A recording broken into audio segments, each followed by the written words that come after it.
Ages நண்பர்கள் எல்லாருக்கும் வணக்கம். இன்றைக்கி வந்து நம்ம என்ன பார்க்கலான்னு பார்த்தீங்கன்னா, பாலிட்டியில் வந்து இந்த தீர்ப்பாயங்கள் இருக்கு இல்லையா, இந்த தீர்ப்பாயங்கள் ரிலேட்டடாக வந்து இதுக்கு முன்னாடி டிஎன்பிஎஸ்சி எக்ஸாமில் வந்து என்ன மாதிரி கொஷின்ஸ்லாம் வந்து கேட்டிருக்காங்க அப்படின்னு சொல்லி பார்க்கலாம். மேக்ஸிமம் பார்த்திங்கன்னா நிறைய கொஷின்ஸ் வந்து கிடையாது.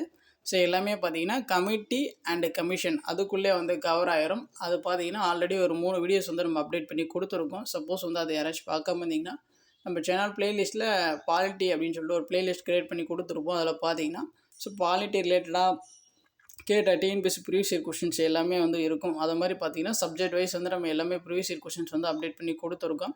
சப்போஸ் வந்து அதை யாராச்சும் பார்க்காம இருந்தீங்கன்னா நம்ம ப்ளேலிஸ்ட்டில் இருக்குது, நீங்கள் செக் பண்ணி பார்த்துக்கோங்க.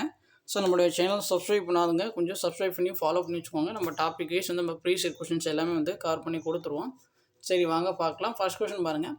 தேசிய பசுமை தீர்ப்பாயம் எந்த ஆண்டு அமைக்கப்பட்டது அப்படின்னு சொல்லி கேட்குறாங்க. இதுக்கான ஆன்சர் பார்த்தீங்கன்னா ஆப்ஷன் பி 2010. இதெல்லாம் வந்து மேக்ஸிமம் வந்து எல்லாருக்குமே தெரிஞ்சது தான். தேசிய பசுமை தீர்ப்பாயம் வந்து 2010 வந்து நிறுவியிருப்பாங்க.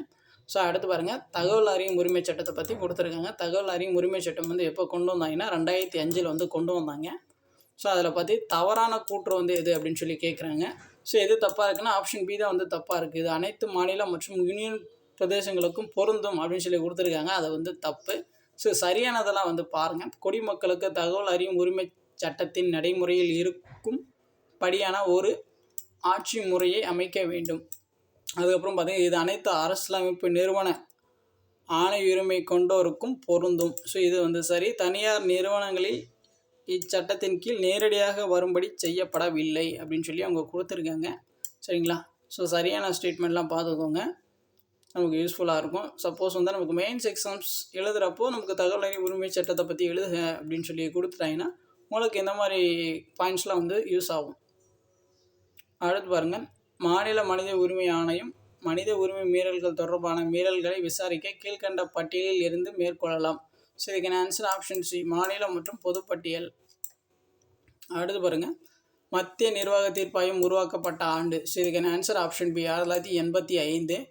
ஸோ அடுத்து பாருங்கள், மத்திய நிர்வாக தீர்ப்பாயம் இதனுடன் தொடர்புடையது. ஸோ இதுக்கான ஆன்சர் பார்த்தீங்கன்னா ஆப்ஷன் டி, பணியில் ஆள் சேர்ப்பு மற்றும் அனைத்து சேவைகள்.